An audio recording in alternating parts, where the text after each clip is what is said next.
वालेकुम स्टूडेंट्स। आज हम अपना बैक्टीरिया के चैप्टर का अगला टॉपिक पढ़ने लगे हैं जो कि है न्यूट्रिशन ऑफ बैक्टीरिया। बैक्टीरिया खाते पीते क्या हैं उसके बारे में हम देख लेते हैं। तो न्यूट्रिशन की बेस पे बैक्टीरिया को कुछ ग्रुप्स में डिवाइड किया गया है फीडिंग के हिसाब से। तो दो मेन ग्रुप आपको नज़र आते हैं, एक को हम ऑटोट्रॉफिक कहते हैं और एक को हीटरोट्रॉफिक बैक्टीरिया कहा जाता है। ऑटोट्रॉफिक बैक्टीरिया वो बैक्टीरिया हैं which can make their own food. They are further divided into chemosynthetic autotroph और फोटोसिंथेटिक ऑटोट्रॉफ कहलाते हैं। जबकि जो हेटरोट्रॉफिक बैक्टीरिया हैं उसमें आपको पैरासिटिक और सेप्रोफिटिक नज़र आते हैं। इनकी डिटेल अब हम देख लेते हैं वन बाय वन। सबसे पहले हम हेटरोट्रॉफिक बैक्टीरिया अगर देखें तो वो बैक्टीरिया जो अपनी फूड खुद सिंथेसाइज नहीं कर सकते प्लांट्स की तरह, दे यानी कार्बोहाइड्रेट्स, प्रोटीन्स और लिपिड्स जो के फूड है उसको synthesize inorganic compound carbon dioxide और वाटर को मिक्सअप करके अपनी फूड खुद कार्बोहाइड्रेट्स वगैरह नहीं बना सकते लाइक एनिमल्स, और इनको बाहर की फूड पे डिपेंड करना पड़ता है। ऐसे बैक्टीरिया को हीटरोट्रॉफिक बैक्टीरिया कहते हैं। ये दो कंडीशंस में आपको मिलेंगे, या ये सेप्रोफाइट कहलाएंगे या ये पैरासाइट कहलाएंगे। सेप्रोफिटिक बैक्टीरिया वो होते हैं बेटा जो डेड डिकेइंग ऑर्गेनिक मैटर के ऊपर ग्रो करते हैं, गली सड़ी चीज़ों के ऊपर ग्रो करते हैं। कहीं जो गंदगी के ढेर होते हैं वहाँ पे ये बेतहाशा बैक्टीरिया पाए जाते हैं, गले सड़े फलों के अंदर पाए जाते हैं, रॉटिंग एनिमल्स के अंदर पाए जाते हैं, डेड एनिमल बॉडीज़ के अंदर पाए जाते हैं। तो ये गली सड़ी चीज़ों से अपनी फूड हासिल करते हैं। तो ज़मीन जो है सॉइल का आपकी जो अर्थ का अपर पार्ट है, सॉफ्ट पार्ट, तो सॉइल के अंदर बेतहाशा ऑर्गेनिक कंपाउंड्स होते हैं due to break down of animal and plant tissues और डेथ के बाद, तो वो सारा वहीं पे डिकम्पोज होता है। और ये ऐसी ज़मीन जहाँ पे ऑर्गेनिक एक्टिविटी बहुत ज़्यादा हो, क्यारियों की ज़मीन हो गई, या जो गंदगी के ढेर होते हैं जो उसकी ज़मीन हो गई, या फॉरेस्ट के फ्लोर हो गए, तो वहाँ पे चूँकि पत्ते गिरते रहते हैं या गंदगी इकट्ठी होती रहती है तो वहाँ बैक्टीरिया वगैरह बहुत ज़्यादा ग्रो कर जाते हैं।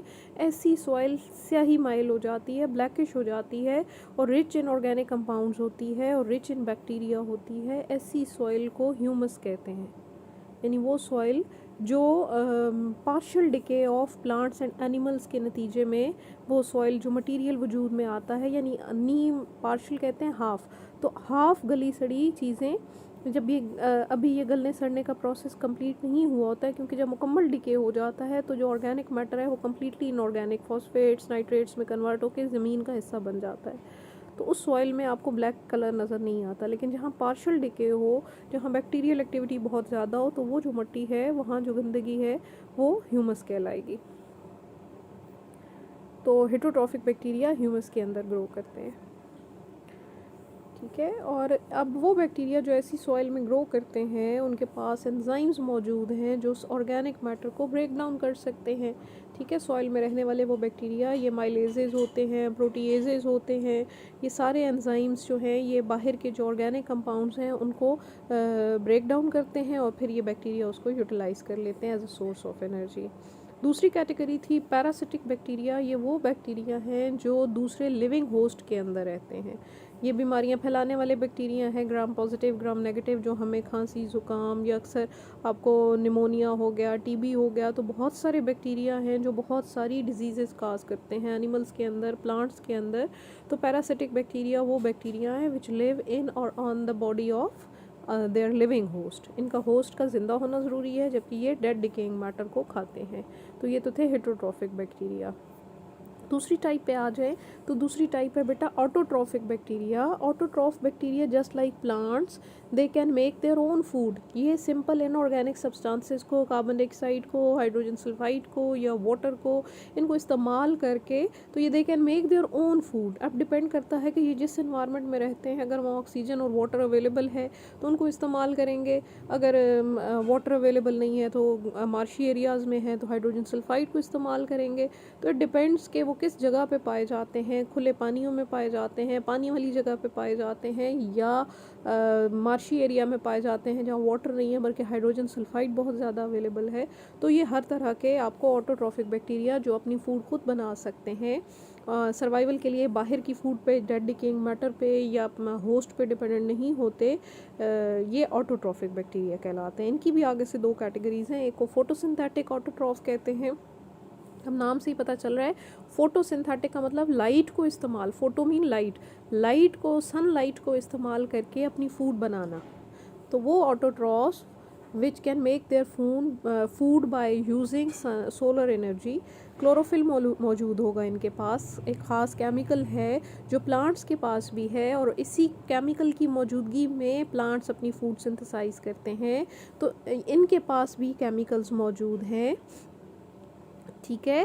बैक्टीरियल क्लोरोफिल जो है मौजूद होता है बैक्टीरियल सेल के अंदर, जो उनको फूड बनाने में हेल्प करता है सोलर लाइट को यूज़ करके, ठीक है। अब प्लांट्स चूँकि यूकैरियोटिक सेल्स होते हैं, उनके अंदर न्यूक्लियस है, उनके अंदर क्लोरोप्लास्ट ऑर्गेनेल्स मौजूद हैं, तो क्लोरोफिल जो है वो बाउंड होता है क्लोरोप्लास्ट के अंदर, एक ऑर्गेनेल है जो कि फोटोसिंथेसिस में रोल प्ले करता है थाइलाकोइड मेम्ब्रेन्स के अंदर।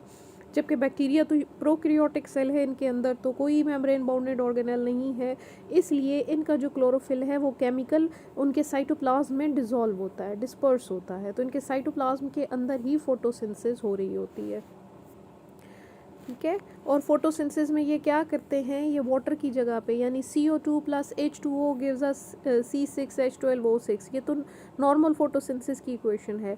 अब ये क्या करते हैं कि ये वाटर की जगह कार्बन डाइऑक्साइड के साथ मिक्स करते हैं हाइड्रोजन सल्फाइड, और फिर लाजमी बात है जब H2S इस्तेमाल करेंगे तो ऑक्सीजन रिलीज़ नहीं होती बल्कि सल्फ़र रिलीज़ होती है as a product, by product. इसकी एग्जांपल्स में आ जाएं तो इनके नाम ग्रीन सल्फ़र बैक्टीरिया है, पर्पल सल्फ़र बैक्टीरिया है, पर्पल नॉन सल्फ़र बैक्टीरिया, ये एग्जांपल्स हैं कुछ फोटोसिंथेटिक ऑटोट्रॉफ की। यहाँ पे आपको फोटोसिंथेटिक बैक्टीरिया क्लोरोबियम है या फिर रोडोस्पाइरलम है, ये दो एग्जांपल्स आपको नज़र आ रही हैं।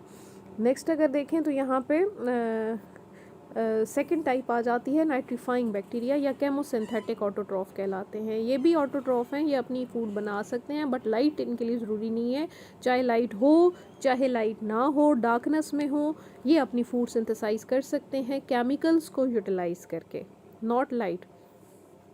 तो ये केमोसिंथेटिक बैक्टीरिया हैं, ये अपनी इनऑर्गेनिक कंपाउंड्स को ऑक्सीडाइज करते हैं, यानी कार्बन डाइऑक्साइड को, हाइड्रोजन सल्फाइड को, और या अमोनिया है या नाइट्रेट है या नाइट्राइट है या सल्फ़र है, किसी भी केमिकल को यूज़ करेंगे और उनके अंदर जो ट्रैप एनर्जी है उसको इस्तेमाल करेंगे, अपने पर्पसेस के लिए इस्तेमाल कर लेंगे, ठीक है। अब अगर फोटोसिंथेटिक बैक्टीरिया के अंदर जो पीछे हमने पढ़ा है, अगर हम रिएक्शन देखें तो कार्बन डाइऑक्साइड, यहाँ पे वाटर की जगह हाइड्रोजन सल्फाइड है, लाइट होगी तो ये रिएक्शन, और वरना लाइट नहीं है तो यहाँ पे नाइट्रीफाइंग बैक्टीरिया किसी भी केमिकल को यूज़ करके अपनी फूड खुद बना सकते हैं। तो ये फोटोसिंथेटिक ऑटोट्रॉफ जो है वो इस तरीके से अपनी फूड सिंथेसाइज करते हैं।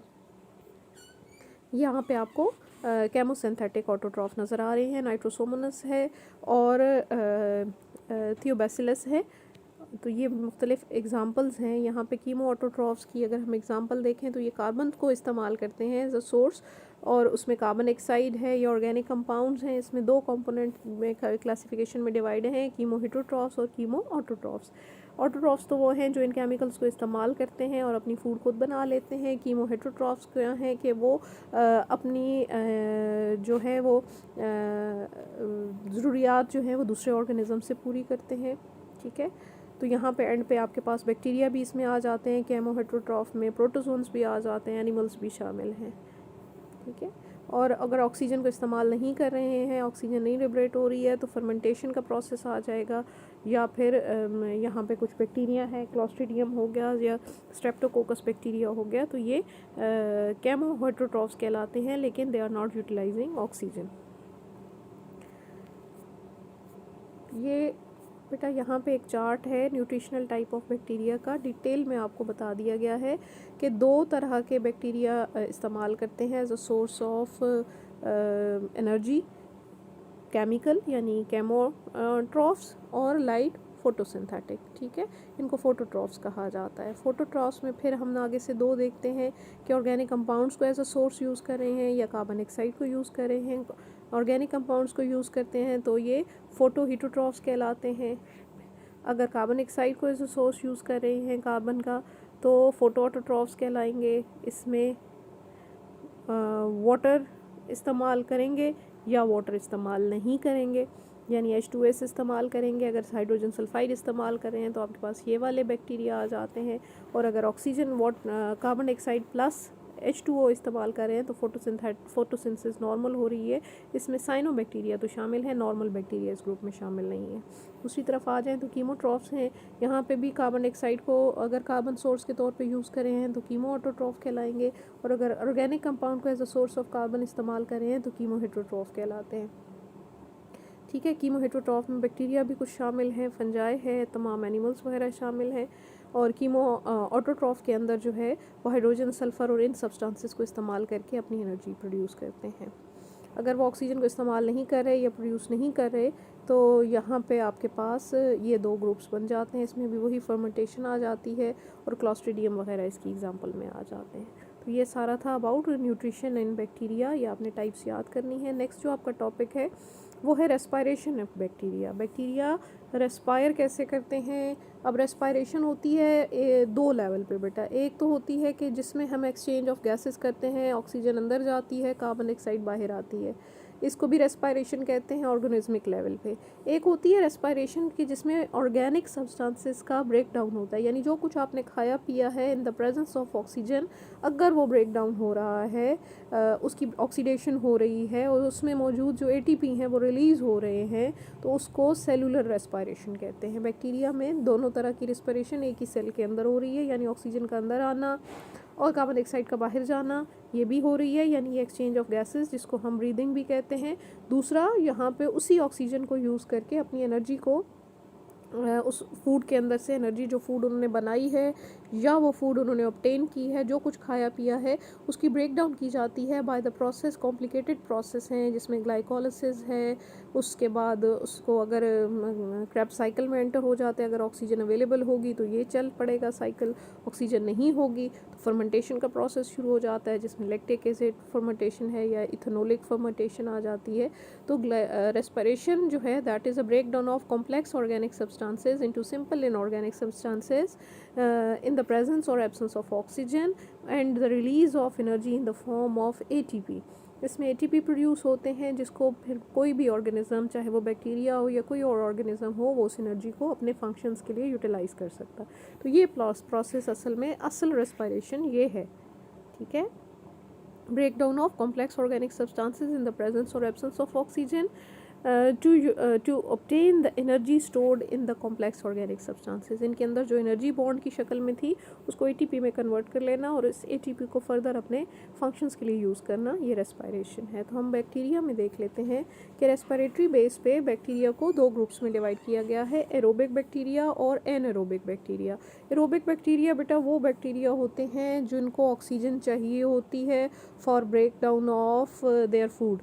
जो भी फूड उन्होंने खाया पिया है या बनाया है उसकी ब्रेक डाउन के लिए अगर उनको फ्री ऑक्सीजन अवेलेबल है तो, और उसकी मौजूदगी में ही वो ब्रेक डाउन कर सकते हैं, तो एरोबिक बैक्टीरिया कहलाएंगे। और एनएरोब्स वो कहलाते हैं जो ऑक्सीजन की एब्सेंस में भी ब्रेक डाउन कर सकते हैं। ठीक है, फ्री ऑक्सीजन इनको ज़रूरत नहीं होती।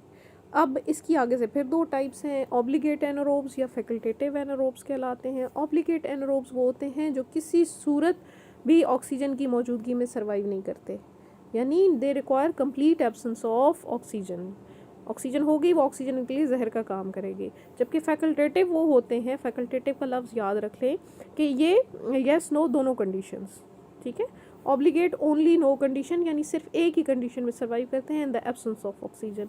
जबकि ये जो रेस्पायर कर सकते हैं अगर ऑक्सीजन अवेलेबल है तब भी, नहीं है तब भी, दोनों कंडीशंस में अगर ये रेस्पिरेशन कर सकते हैं तो they are called facultative anaerobes. इनको डिटेल में देख लेते हैं कि एरोबिक मैंने आपको बताया है कि जिनको ऑक्सीजन चाहिए होती है रेस्पिरेशन ब्रेकडाउन के लिए, इसमें एग्जांपल स्यूडोमोनास है। एनारोबिक होते हैं जिनको फ्री ऑक्सीजन नहीं चाहिए होती, एब्सेंस ऑफ ऑक्सीजन में ग्रो करते हैं, इसमें स्पायरोकीट्स आ जाते हैं। फिर थर्ड हमारे पास टाइप आ जाती है फैकल्टेटिव एनारोब्स। मैंने आपको बताया है कि जिनको वो ना एरोबिक है ना एनारोब हैं, बल्कि ये फैकल्टेटिव हैं। फैकल्टेटिव क्या होते हैं कि ये can grow either in the presence और in the absence of oxygen, चाहे हो चाहे ना हो ये ग्रो कर जाते हैं, इनमें इकोलाई शामिल हैं। और चौथी टाइप यहाँ पे है माइक्रो एरोफिलिक बैक्टीरियम, कि इनको बहुत माइन्यूट मिकदार में ऑक्सीजन चाहिए, ज़्यादा ऑक्सीजन इनके लिए जहर का काम करती है, ठीक है। They can survive in low concentration of oxygen. इसकी एग्जांपल आपके पास कैम्पाइलोबैक्टर है। तो this is all about today's lecture.